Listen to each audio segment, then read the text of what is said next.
almost everyone on this call knows who you are, but I'm going to make you give a brief intro anyway. So can you guys tell us about how you got your start in real estate, how long you've been with Platt, all that good stuff? Shanda, can we start with you? Sure. Hey, everybody, I'm Shanda. I joined real estate back in 2011. So I started with Century 21 Sheets office on Mass Ave. And then I worked at Flock, which was a smaller kind of husband and wife team for 5 years. And then I moved to Nottingham, now Platt, about 3 years ago. And I live downtown with my husband and 2 kids. Perfect. Thank you, Shanda. Mark? Hey everybody, I got my license at the end of 2008 because I was tired of looking at foreclosures. I didn't intend on being a full-time realtor at the time. I wanted just to be able to represent myself in buying distressed property. The first-time homebuyer tax credit in 2009 that was a part of the federal stimulus package coming out of that recession. That had a really big impact on my business. I kind of unintentionally ended up representing a lot of my friends who were all in their late 20s and had this big tax incentive to go buy a house quickly. And then I realized that I would actually really enjoy real estate. And so quickly made a full-time transition went out on my own in 2011. That company is the same company that exists now. We just changed the name more than a little over a year ago, I guess about 15 months ago.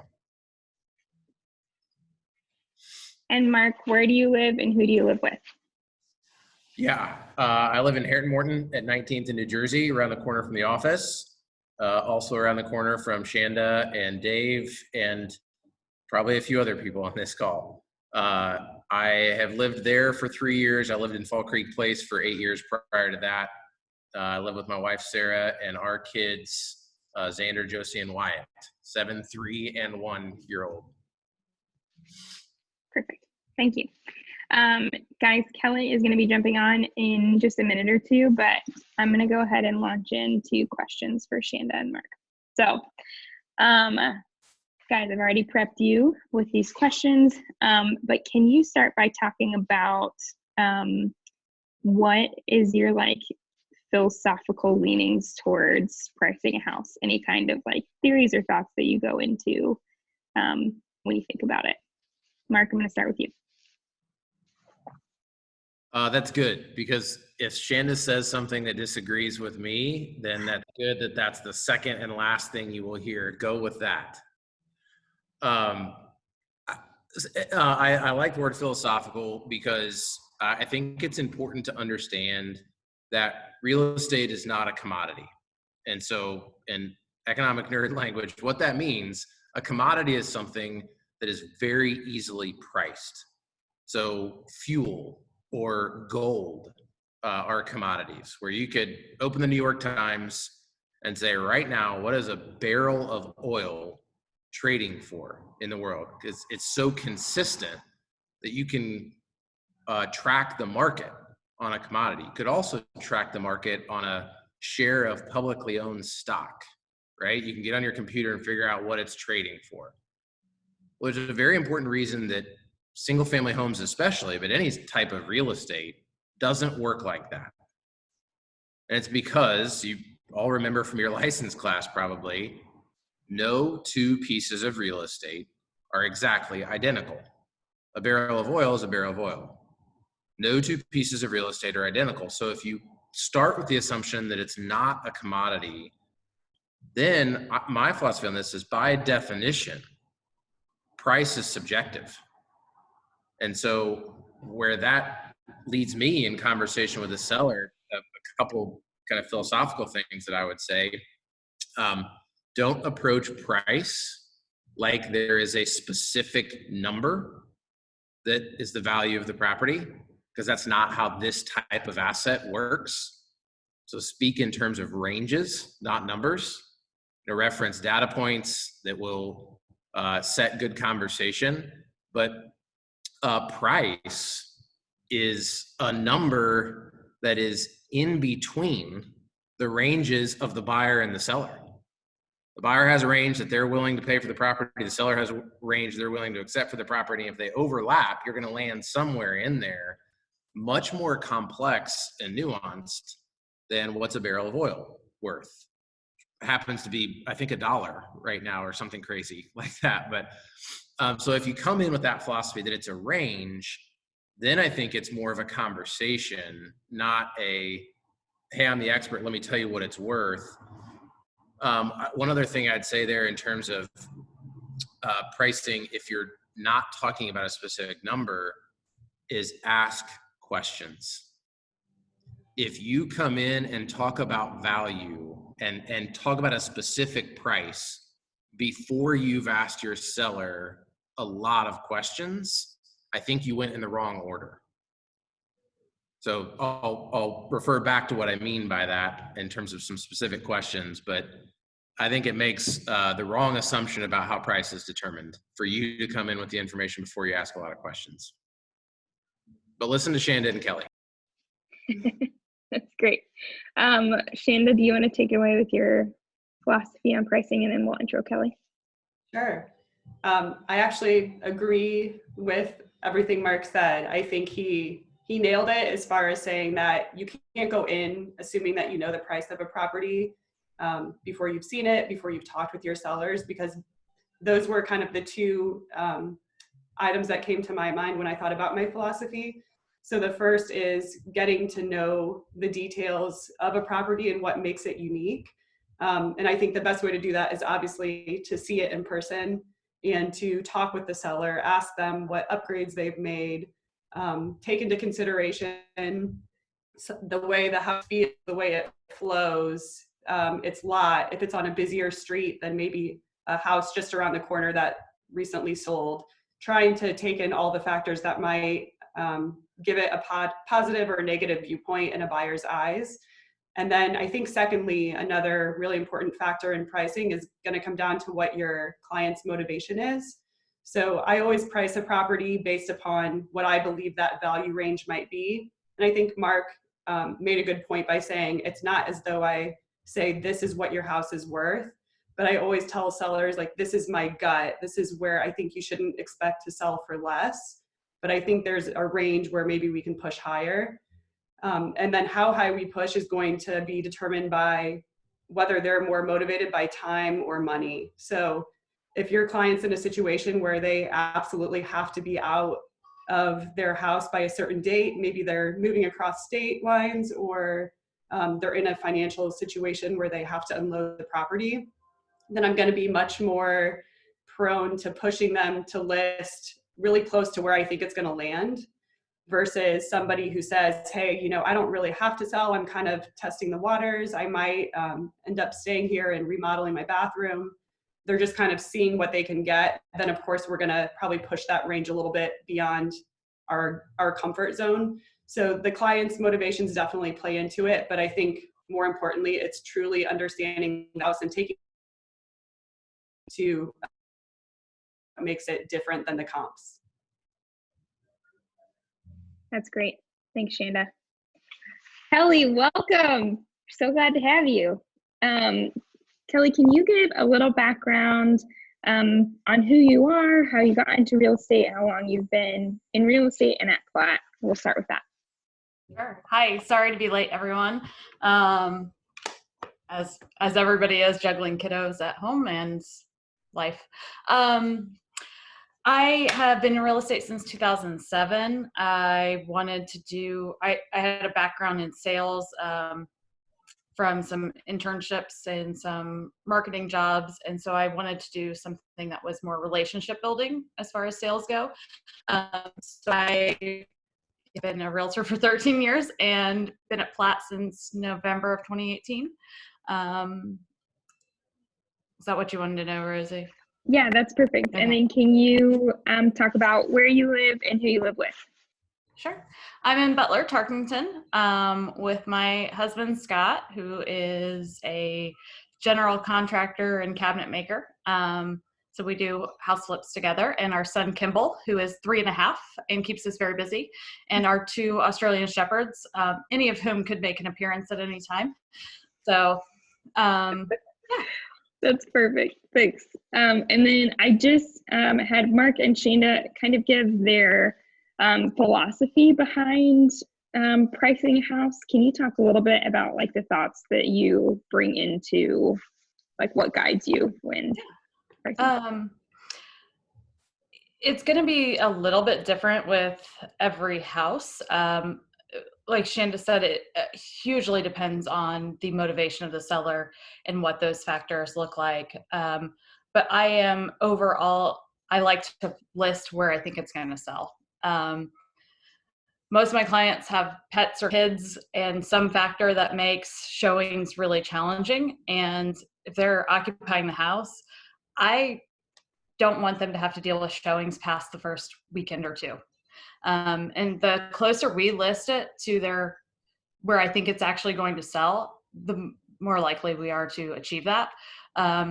Same with just kind of having the house ready. It kind of goes hand in hand of pricing condition. But in pricing a house, I'm going to look at a lot of factors.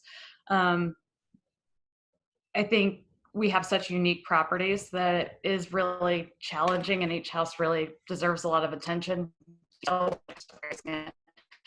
I'm looking at what things on that particular street sold for to kind of get a feel for that street, because it can vary block to block in older neighborhoods.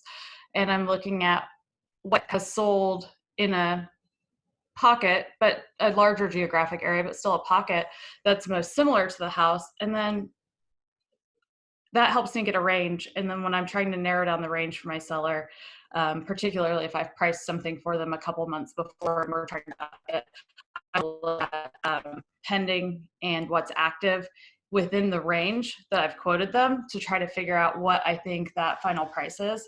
But a property that's going to be really difficult to price, and my clients don't have to sell that fast, we might price a little bit higher.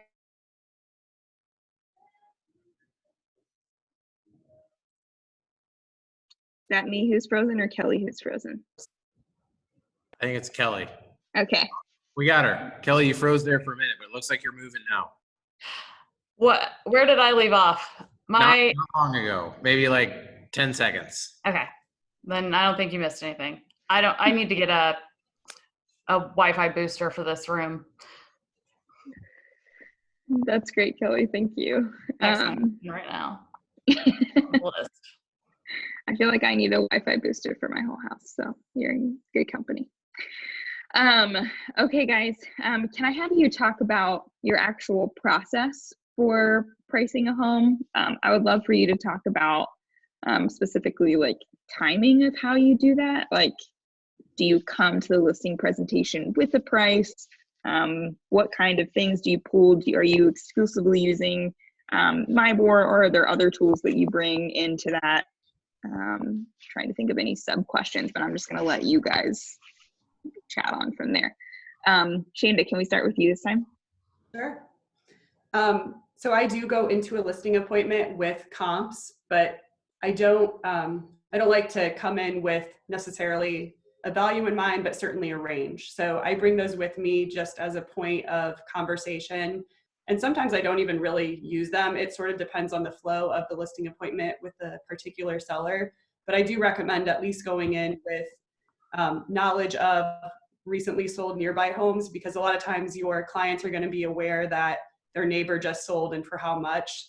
So they may mention like, oh, John's house down the street only has a 2-car garage and I have a 3, and you want to kind of know what they're talking about.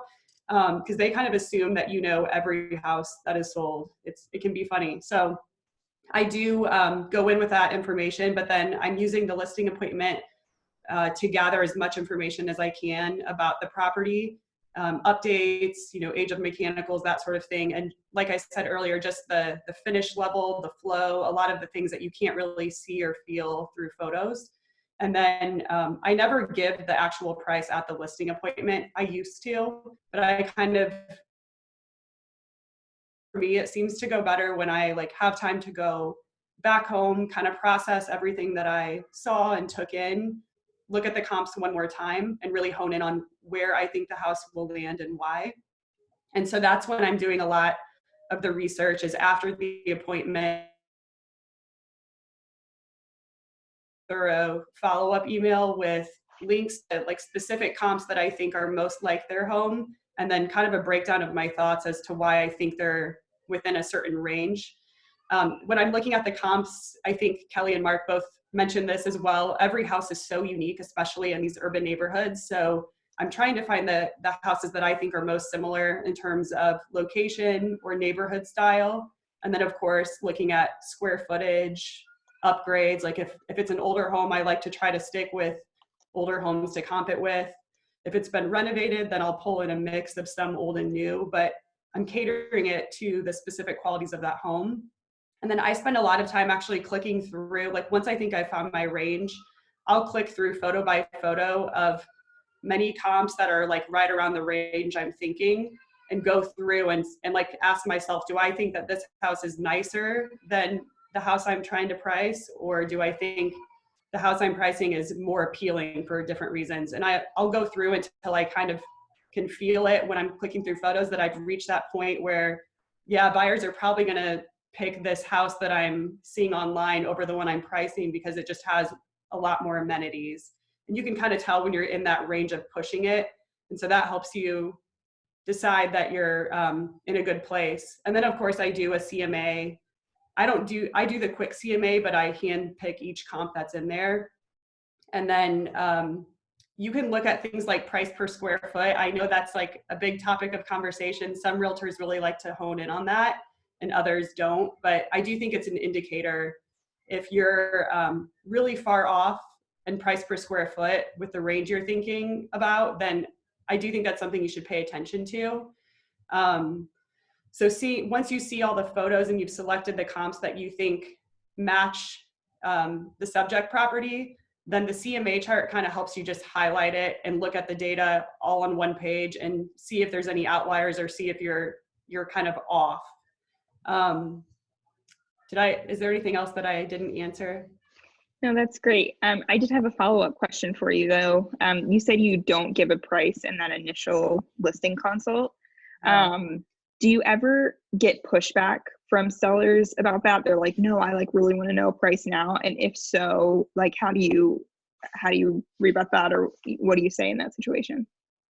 Yeah, that's a good question. So I will, if I'm pretty confident, like for instance, Fall Creek Place, if it's, a newer construction home and there's a lot of comps in a certain range, I might say, it's going to have a 4 in front of it or something, like to say, I think the comps that you've talked about or the comps that we've discussed today are in line with what I'm seeing too, but I'd like to go home and just make sure that I'm taking into consideration everything that I learned today and running it through the comps one more time to be sure. And I do that within 24 hours. And once they get my analysis, I think they're glad they waited, because I do kind of nerd out with that. Like I try to show my value with the information I'm giving them so that they can see that I did spend a lot of time thinking about their property and processing it. I think it's a good tool for them to reference. Maybe if other realtors just quickly gave them a price and then they see that I, highlighted certain comps and explained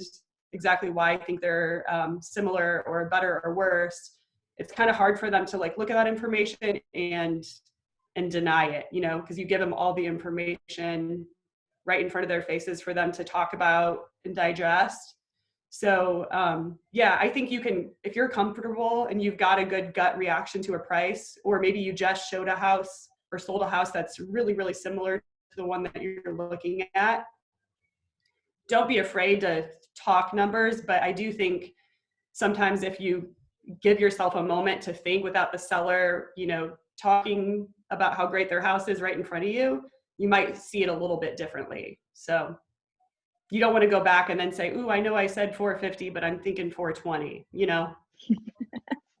That is great advice. Thanks, Shanda. Kelly, can I have you go next? Yeah, I would say my process is pretty similar to Shanda's, where I am coming in with an idea of value.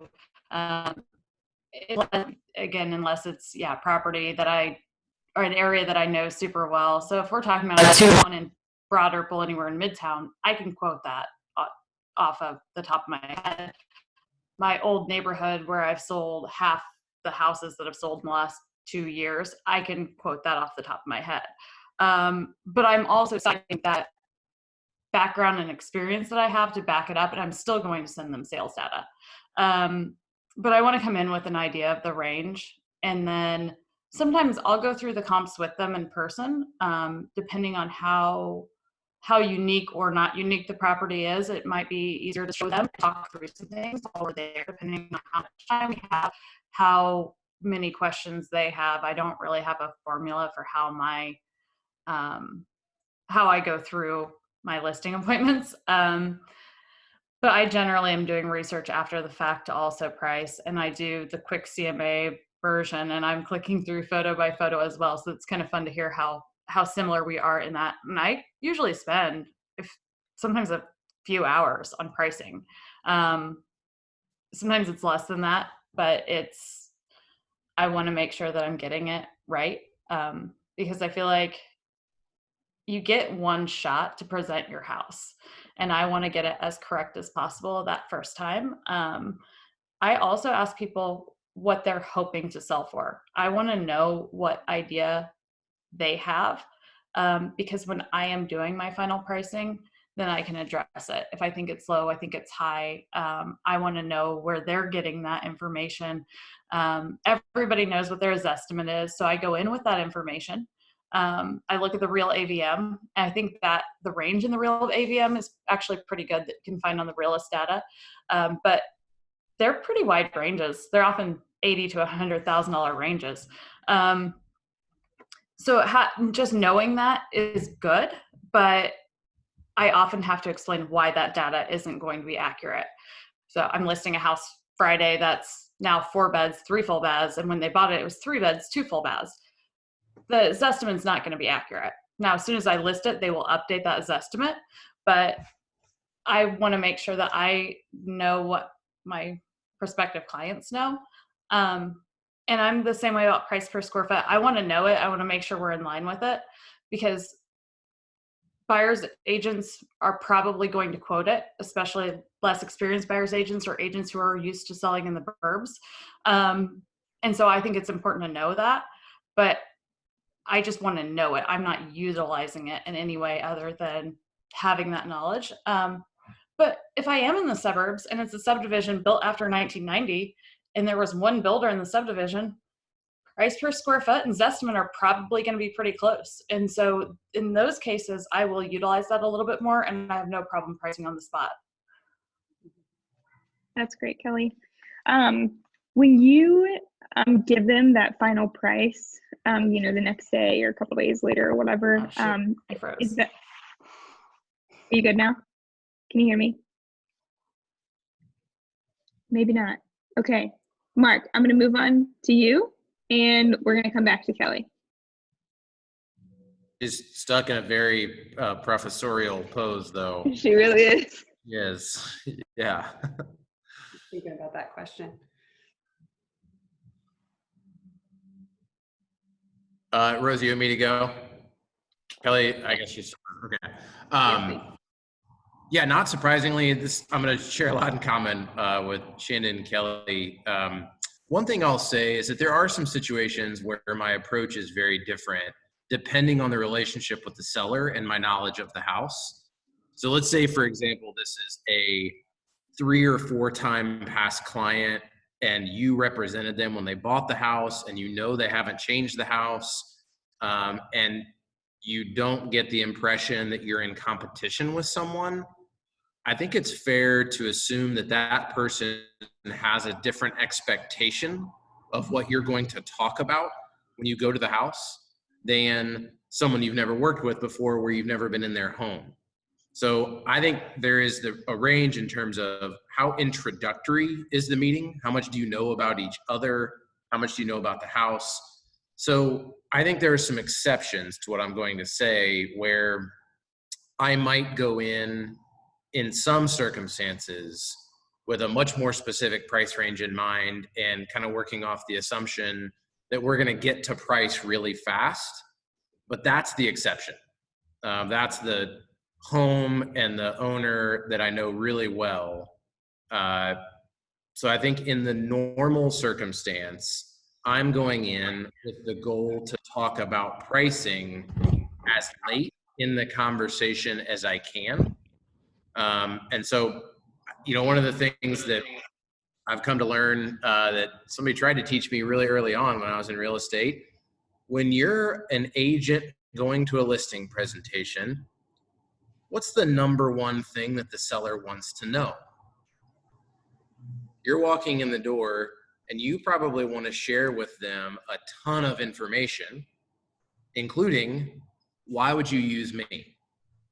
Like my experience, my company, what do I do to market the home, my perspective on customer service, all the things that we do in the transaction. You want to be able to sell your service. And as a part of that, talk about how to price the house. Guys, most sellers, it's not that they don't care about you or the service and the marketing and your experience, but I can guarantee you most sellers are way more interested in your opinion on price than anything else. And I think that means it's a mistake to talk about price really early because it sets the wrong tone to the conversation most of the time. So the exceptions that I'm talking about are where you've actually already, maybe over the course of a decade, kind of had the other conversations. But in most cases, when you're walking in, you haven't had those. And so I want to try to delay the conversation on price, not, to try to freeze out that conversation or something like that. But I think it sets the wrong tone if you talk about it too early. When I did my training at the brokerage I started at, I recall being advised to go in, literally guys, to go in with a briefcase. Like it was very specific that you should go into the listing presentation with a briefcase, no joke. And to not open the briefcase, to go in with a listing presentation in one hand that didn't have price, and to have a briefcase with the CMA and your price recommendation, and not to open it until the seller agreed to sign a listing contract. Now, that's classic old school real estate. I think it's silly. It doesn't actually work, first of all.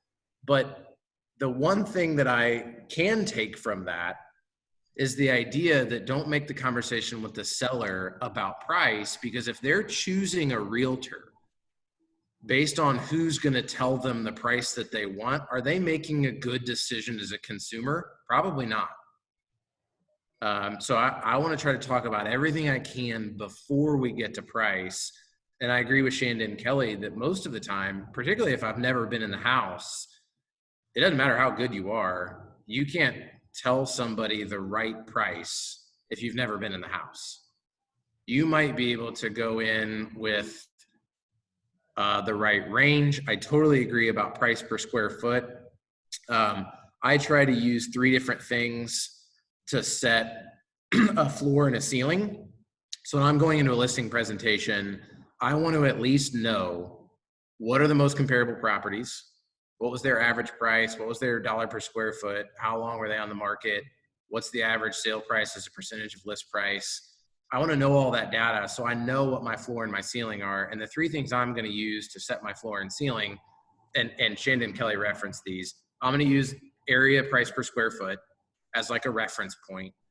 I'm going to use what was the low and high sale price of arguably comparable properties.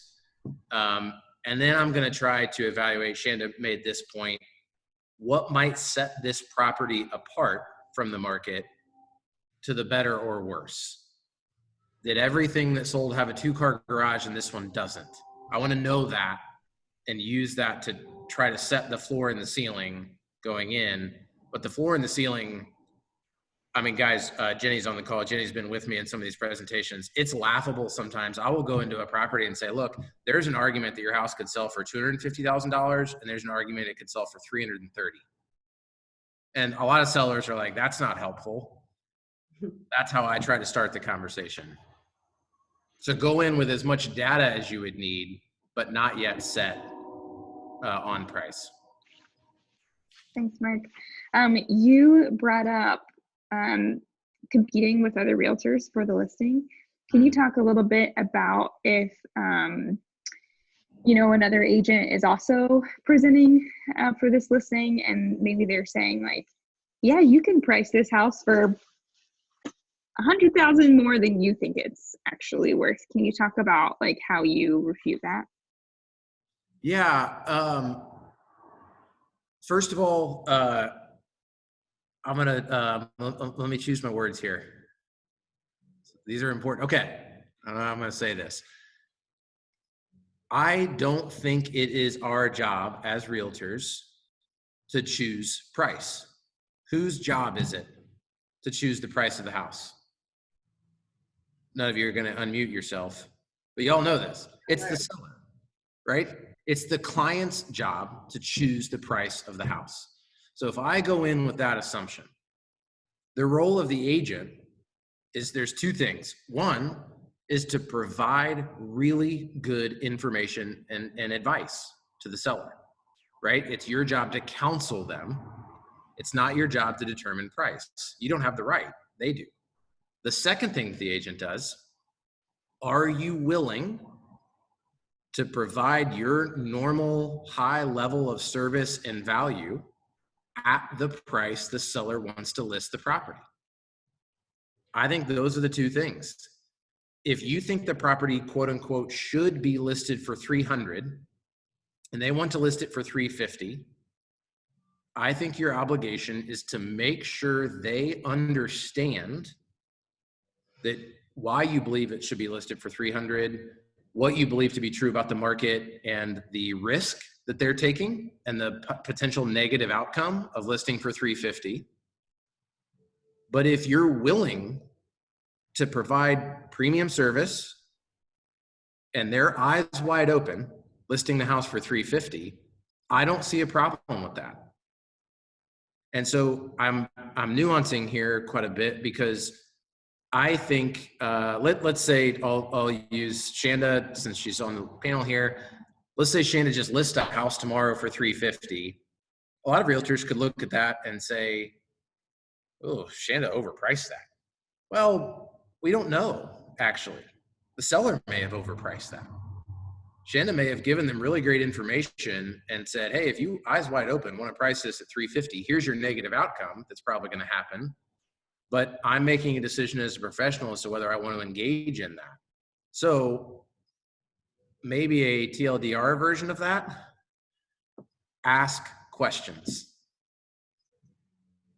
Ask a lot of questions of the seller so that you're not coming in and saying 300, 300, 300.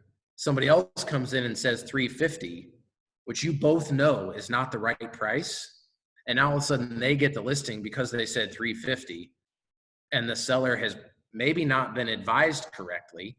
So I think it's very poor representation to tell someone you believe in 350 as the right market price to get the listing. So there's a big difference between those two that look pretty similar once you see the listing hit the market. I bet two of you followed me. Thanks. Jenny, I'm so proud of you. I was literally just thinking, did he just use a new acronym that I'm not familiar with? Like, what is he? Was he trying to say defining the relationship and he just got it wrong? Yeah. Thanks, Jenny. Much appreciated. Shanda or Kelly, anything that you would add to that question if you're competing with another agent who is maybe promising a price that you think is unattainable? What do you say to clients about that? Kelly, do you want to go ahead? Sure. Hopefully my connectivity issues are solved because I switched to my phone instead of my Wi-Fi. Sorry for all of that. I like to ask, are you interviewing other agents? And if they say yes, I say, that's really smart. You should get multiple opinions. And then sometimes I ask who they're interviewing because I might know the style of that agent. I always say something positive about the other agent no matter what. And but if I know I'm going up against a specific agent, I might know if that agent's going to try to buy the listing. So that guides my conversation of, well, it's good to get different opinions. I'll tell them all the great things about working with me, but when it comes to pricing, I want to ask, well, what did this other agent tell you? Do you feel like that's accurate? What kind of information did they give you? It depends on the situation, how much I'm going to go into that, because I don't want it to be a me versus them. But I think we're often really tight-lipped if we hear that there's another realtor and we don't want to talk about it, or we think the seller doesn't want to talk about it. And usually if you're just really direct, they're comfortable if you're comfortable.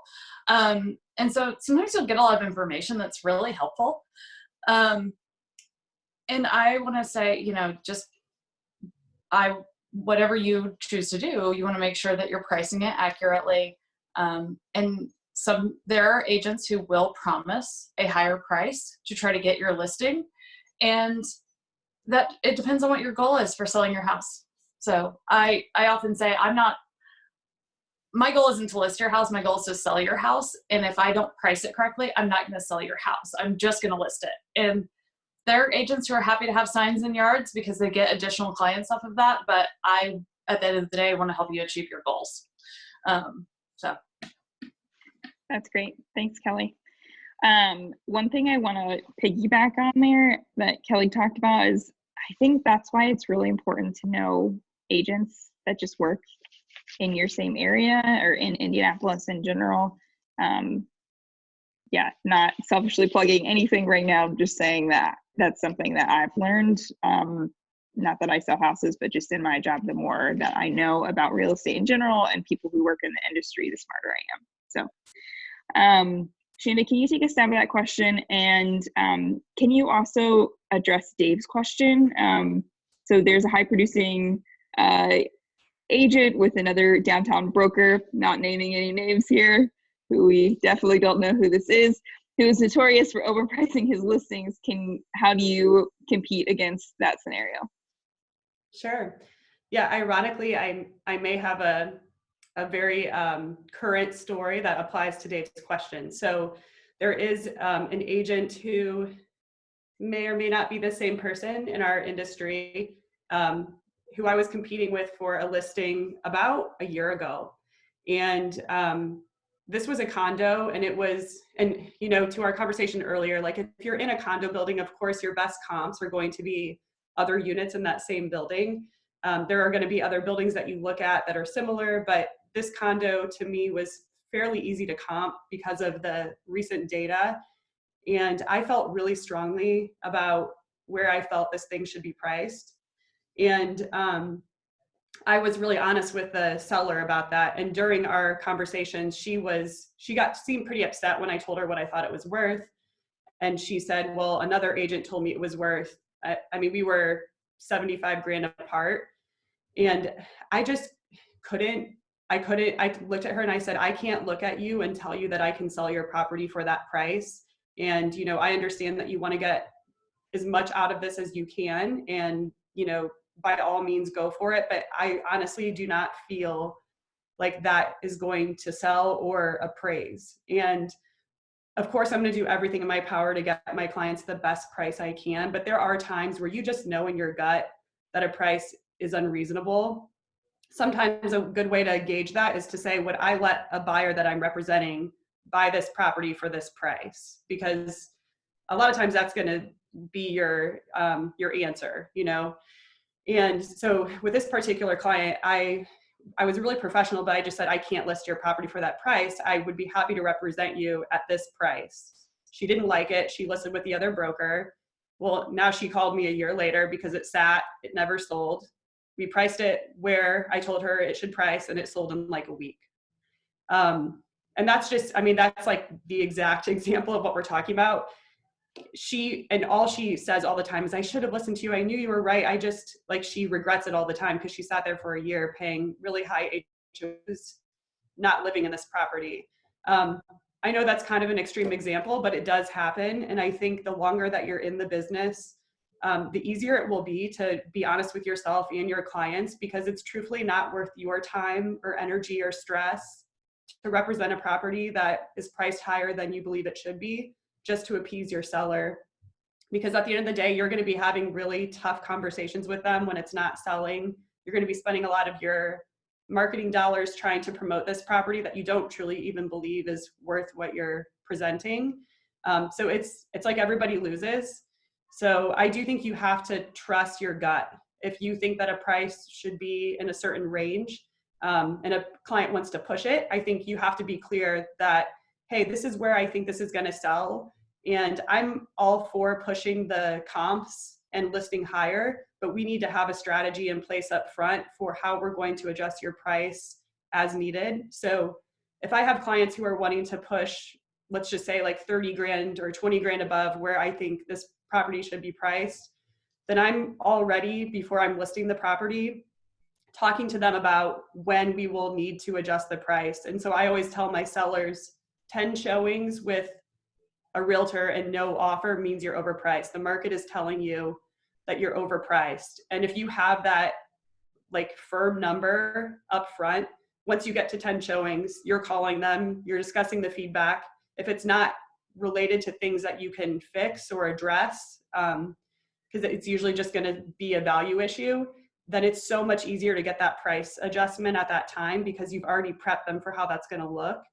And then as you inch your way down, you can feel it in the feedback when you think you're close to getting an offer or when agents are agreeing with your price. And so those sellers are always like so easy to get that adjustment from because they've been prepped, they understand the process, they feel ready at that time, and they feel like you at least gave them a chance to make sure they weren't leaving money on the table. So that was my long-winded answer to your question. No, Shanda, that was perfect. Thank you so much. Mark and Kelly, I'm curious from you guys, do you have a different number or a similar gauge for like prepping your clients and saying, hey, after this many showings or what have you, like, do you have that conversation up front, and is it the same as Shanda's or a little different? For me, my rule of thumb is 2 weekends on the market. We usually list on a Thursday or Friday, so that's about 10 days. And I definitely have the price drop in mind, have communicated that to my clients, what I think it needs to go to.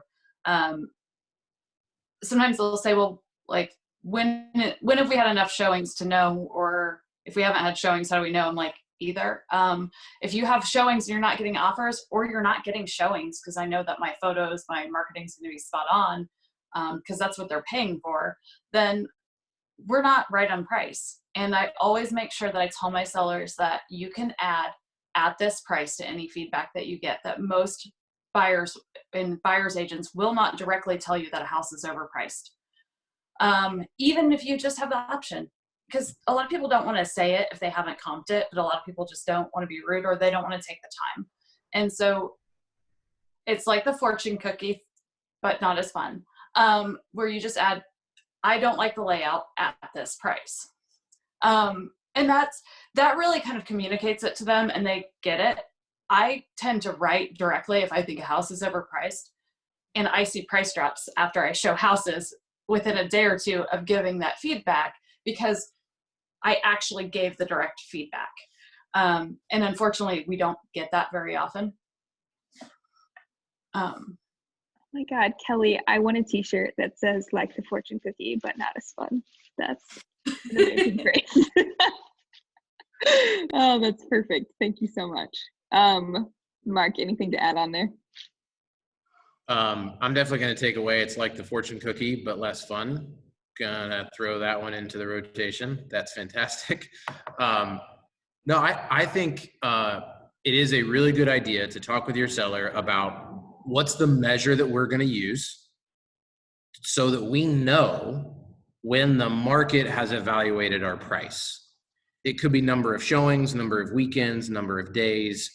And I think it varies. So Shanda and Kelly and I were all in the business at this point in time. I happened to be looking at these numbers last night. In April of 2014, the average number of days on market was 103. In April of 2020, average days on market was 35. So it was taking 3 times as long to sell a house in April of 2014. So in that market condition, I don't think 2 weekends or 30 days is necessarily an evaluation. Like back then, I was actually telling sellers, we need 30 days to know what the market is saying about your property. We clearly don't need 30 days now. So I would, I probably use a similar philosophy to Kelly in terms of length of time on the market. I also think you could use number of showings. I think what's most important is that you're having the conversation with the seller in advance that the market is going to tell us something about the price of your house. Because that's what the market does, right? Like it might not explicitly tell you, i.e. A good agent like Kelly giving you honest feedback that it's overpriced. But it's still going to implicitly tell you something about price. So if you're having that conversation, I think 2 weekends is a good time frame right now. You're going to gain information. If a house hasn't sold in 2 weekends, is it necessarily overpriced? I think that's a maybe. I think it just depends on the house. For example, $700,000 house in Indianapolis right now has a much higher average days on market. So a $700,000 house in 2 weekends, you may not know yet if it's overpriced. If you list a move-in ready 3-bed, 2-bath at $275 and it doesn't sell in 2 weekends, I think the market is saying, yeah, you're overpriced. That's great. Thanks, Mark. Okay, guys, you were not always the pricing gurus that you are now. I'm curious, like when you started in the business, what was your process like then? Have there been like big mistakes that you've learned a lot from? I didn't prep you with this question. Sorry, I just came up with it while you were talking. So sorry if this is kind of hard to come up with on the spot. But I'd love to hear like ways that you have kind of edited your process as you've learned and grown. I'm not gonna call on one of you specifically. I'm just gonna let you talk if you're feeling moved. I'll chime in by saying I think not being so eager to throw out the number. To Mark's point earlier, your sellers are going to pressure you to get the information fast. Who doesn't want to know what their house is worth? And when they've got an expert standing in front of them, that's the one thing that they want from you. And so learning how to professionally withhold that information without upsetting them, I think is key. So I used to be more prone just to be like, okay, give them what they want, give them a price, but then I might regret what I said if I allowed myself a little more time to process it. So I think like understanding that you are, even though you're a visitor in their home and you really desperately want this listing, like being true to yourself and the process that you need to give them the best advice is okay. And then I also think that just as like a newbie, the best way to kind of get your feet wet with pricing is just seeing houses. So even if you're not showing a bunch of buyers around right now, you can, I know during quarantine it's probably not advisable, but typically just scheduling previews and being open with the listing agent that it is a preview and practicing giving good feedback. Those are all good skills to practice, even if you're not working with a specific buyer, because the more inventory you see, especially in your like key market, the easier it's going to be to price properties. Kind of like Kelly was saying, she can walk into a property sometimes and you kind of, sometimes you just know, you're like, oh, this is going to sell for X. A lot of times that's because you've been seeing a lot of properties in that price point and you feel really confident in how this home stacks up. So don't be afraid just to get out and look at properties and kind of get your feet wet that way. That's great. I just want to put my foot down here and say that we are never getting plat branded briefcases. So just everyone, let's just get on the same page. That's not going to happen. So sorry about you. Mark or Kelly, anything to add on things that you've learned while becoming the guru that you are now? What about flat branded fanny packs? I feel like that could Hell happen. yes. I almost said F yes, but then I decided to edit myself. But This yes, is being recorded. yes, I'm 100% in on the fanny packs. Amazing. And I want to just affirm what Mark said. Different price points are going to be different as far as that time on the market. And that's a good point. The majority of what I list is going to be $350 or below. So I probably should have had some caveats with that.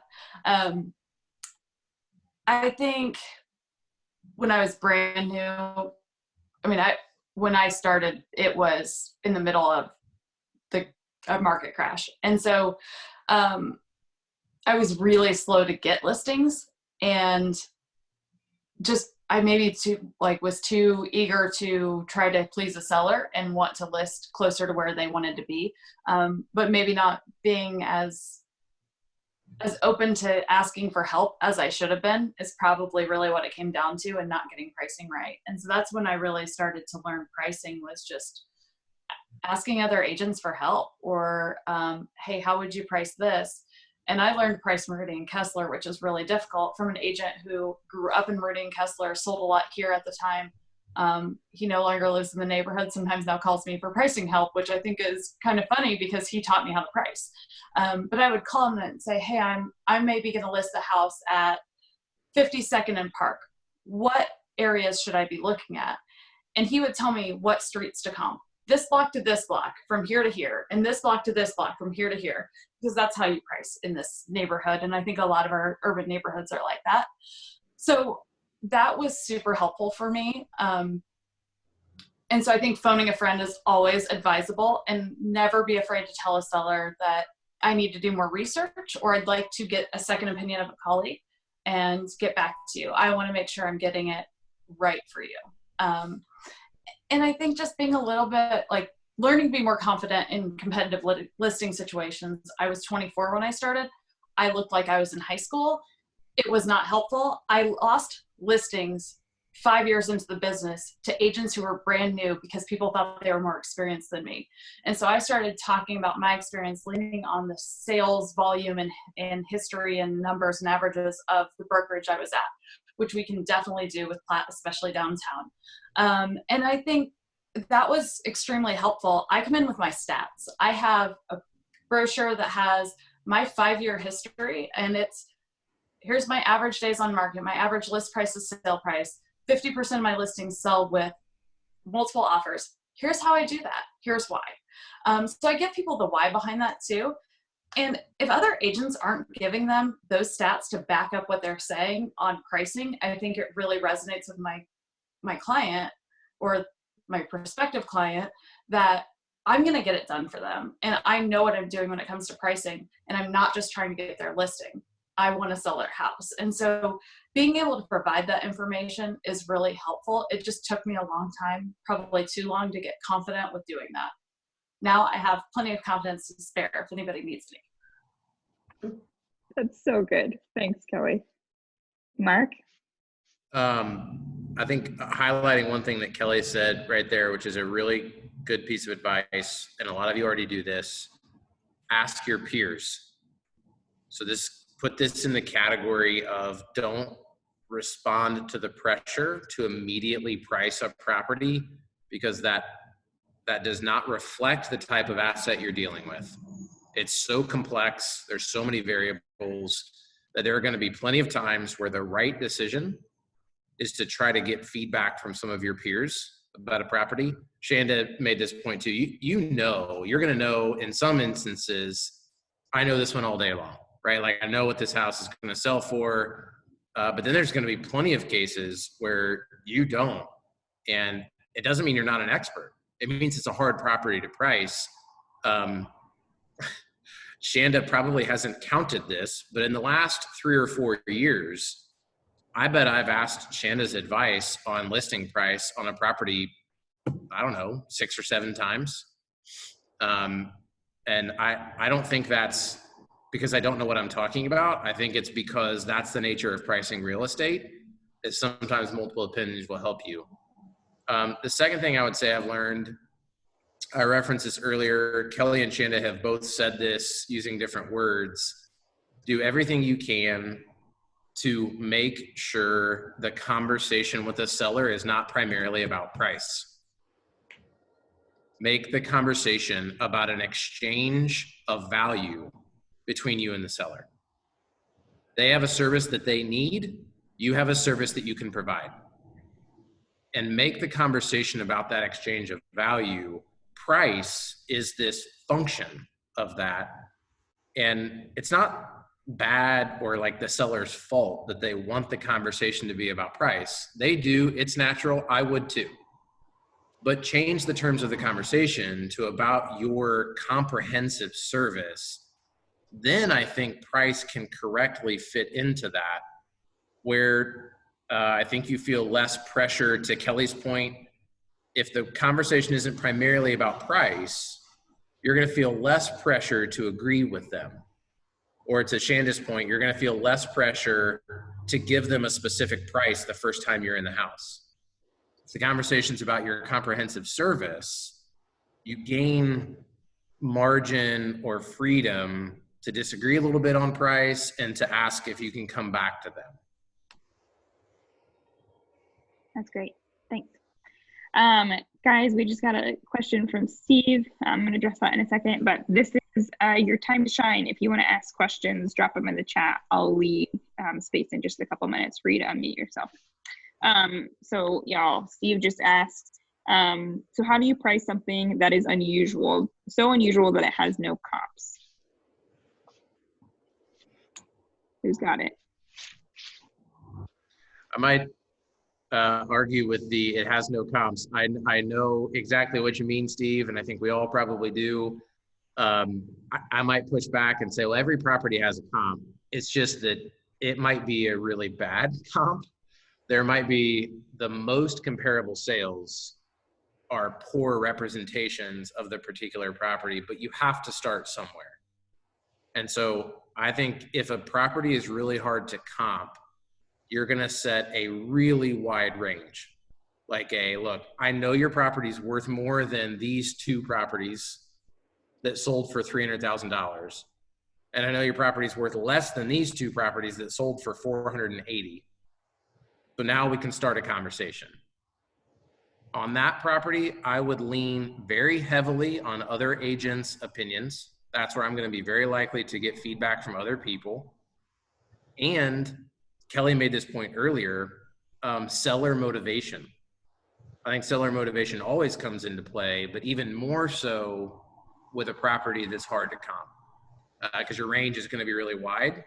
So talk a lot with the seller about, are you more concerned about days on market or possibly leaving money on the table? Shanda, Kelly, anything to add? What Mark just said about days on market, I think terms can be just as valuable to seller as price. And so that's one of the things I talk to them about. That's why I work so hard for multiple offers for my clients. It gives them options.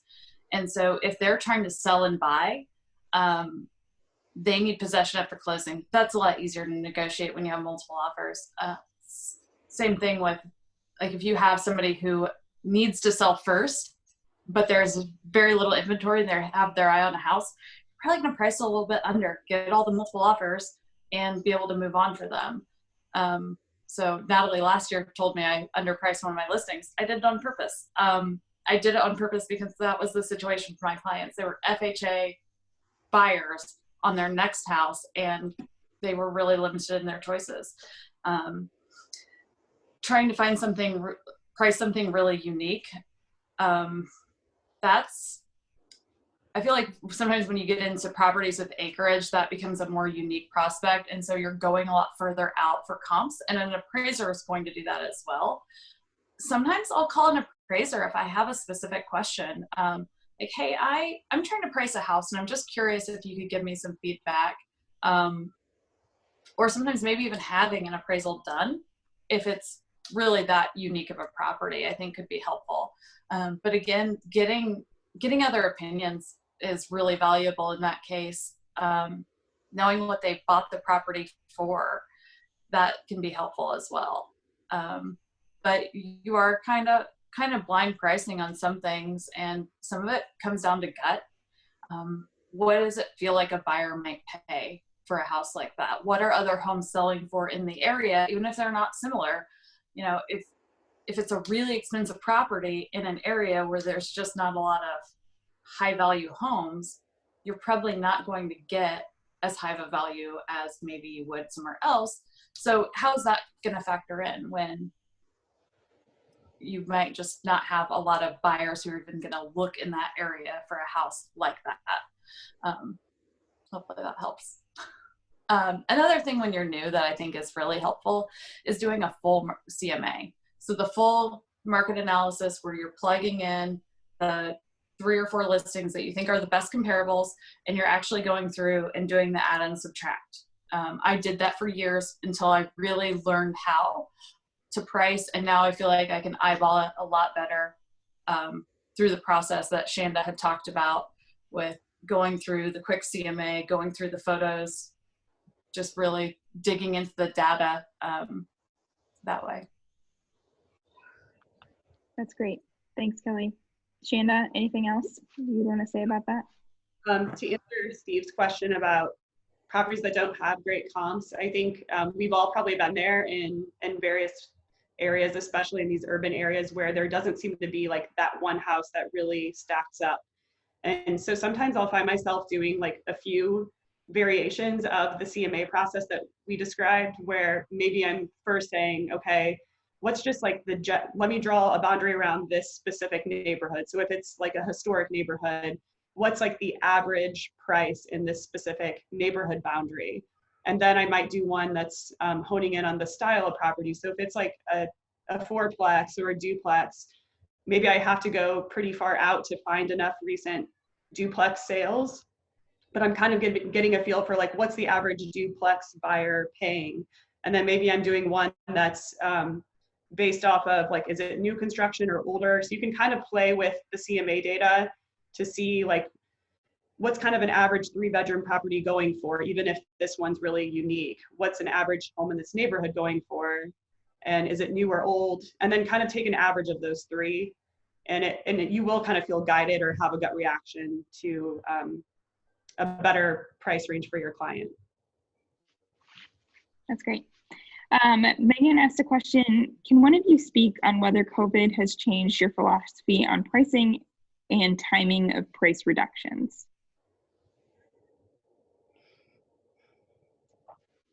I'll chime back in. So, yeah, I would say it has. I was just doing an analysis for a client of mine who's been on the market for a little while last night, and I do think that I mean, I'm looking at days on market a lot more. So on average, if your client is in a price range where, let's say it's like 300 or less, I've personally seen that those sales seem to be moving really quickly. And in conversations with other brokers, it seems that that's the case.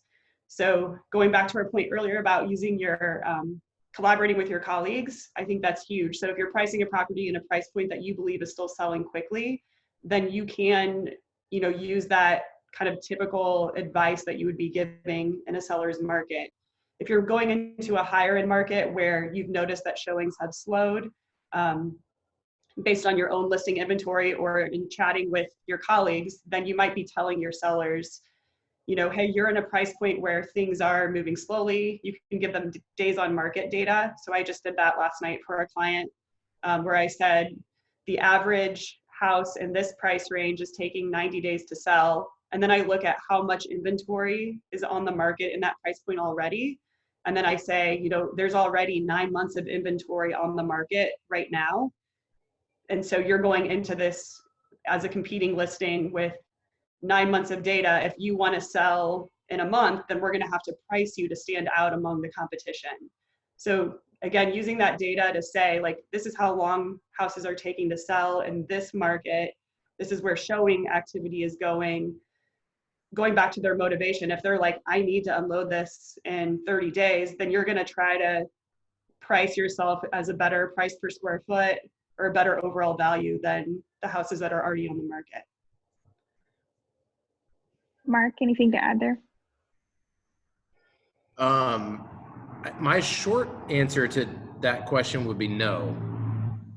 COVID hasn't changed my philosophy on pricing and timing. I think COVID has changed the market conditions. My philosophy would be the same, but if you're like, my philosophy is you use the market to evaluate price. And so we're going to talk about this in the 3 o'clock call today, but inventory is going down fairly rapidly. Like, guys, this is a big deal, but April set a new record for high price in our marketplace. Average price last month was $210,000, and that was the highest average we've ever had. Days on market is really low. Sale price as a percentage of list price is really high. And so what that says to me right now, buyers have more pressure on them than sellers because inventory is very low. Prices are doing well. Houses are selling fast. So that means prices are probably going to go up. Appreciation's happening. Sellers have the leverage. It also means, to Kelly's earlier point, if you have a moderately priced house sit on the market for 30 days right now, that's telling you something. That makes sense? So I feel like I'm giving a little bit of a politician answer. I don't think it's COVID uniquely, but COVID has led to a lower inventory, which does affect pricing. But it's actually affecting pricing in the opposite way that a lot of consumers would have guessed. I would say the number of showings is lower for the most part because people aren't going to see homes unless they're pretty serious about a home. That is maybe a little less true in lower price points, more first-time buyer price points where things are still moving rapidly. But I think the higher price points, people that are move-up buyers are just not as active unless they think it's the house. And if you're adding virtual tools and asking for people to do a Matterport tour before they're going through the house in person, you're naturally going to have fewer in-person showings. And so I'm kind of prepping my clients for that as well, because I think that does shift it a little bit, but I don't think it overall affects the pricing strategy I would come up with. That's great. Guys, seize the day. This is your time to unmute yourself. Ask anything you want. Specific questions about how you can price a house right now. Anything? Cool. All right. Well, then. Rosie, I'll circle back. Steve sent me a quick note that was just to me. The pricing unique properties, don't be afraid to come with a low comparable and a high comparable that feels like a foolishly large range as a starting point. Steve referenced a specific property that he was talking to a seller about that, it, granted, is one of a kind. All properties are one of a kind. This one's really one of a kind. Steve, not that long ago, Rex and I toured a property together in downtown Indianapolis. Didn't go in with any preconception of price. It was Rex and I and a commercial broker together. This is a restaurant with a 3-story private residence above it that is straight out of Mad Men. And it was the long story about the property that I can tell you some other time. Hopefully you can tour it with me someday. Yes, there were lots of mirrors in weird places. Thanks, Jess, for the reminder. But we went back to him with a $500,000 range of value. And I don't think that's because we were unwilling to try to come up with a price. what we went back and said, look, this property is clearly worth more than this one and less than this one. And it was a $500,000 range. And so I think that reflects what I was talking about earlier about don't make the conversation so much about price. Make the conversation about the service that we're providing you. Price is a function. And don't be afraid to throw out a range where you're kind of like, oh gosh, is the seller going to think I'm just not willing to answer the question? Because I think sometimes that's the reality. Most of the time, you're going to be able to get a lot closer than that.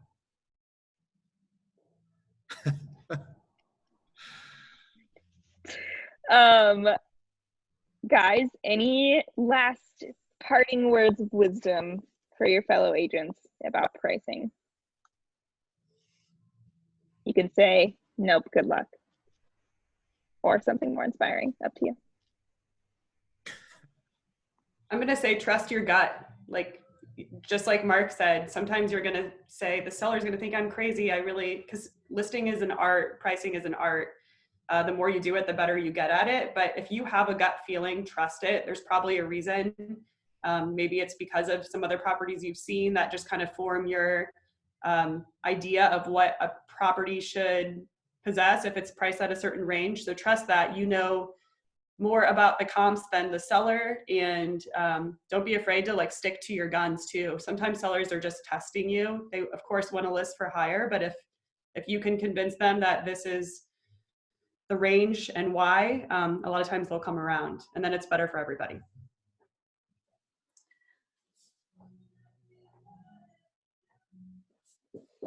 I think knowing your audience can be really important when deciding where within a price range a home should be. So if you have first-time buyers and the house could sell for $195 to $210, I'd be pricing it at $195 to $200 and have it be at or under that 200 mark, where it's going to show up in buyer searches who are maybe capped at 200 or think they're capped at 200. Maybe they have a little room to flex, but they've capped their search there. They may be willing to go up further in price once they see it, but they may not see it at all if you're priced right above that. So if you're I wouldn't price at a weird number if that's just not going to get as many eyes on it. Along with that, I like to price at even numbers. Sometimes my sellers choose to do the $199.9. I like an even number, because if somebody's searching $2 to $250 and that's what they're putting in, they may not see that $199.9. So I think that even number just makes sense. Plus I'm OCD.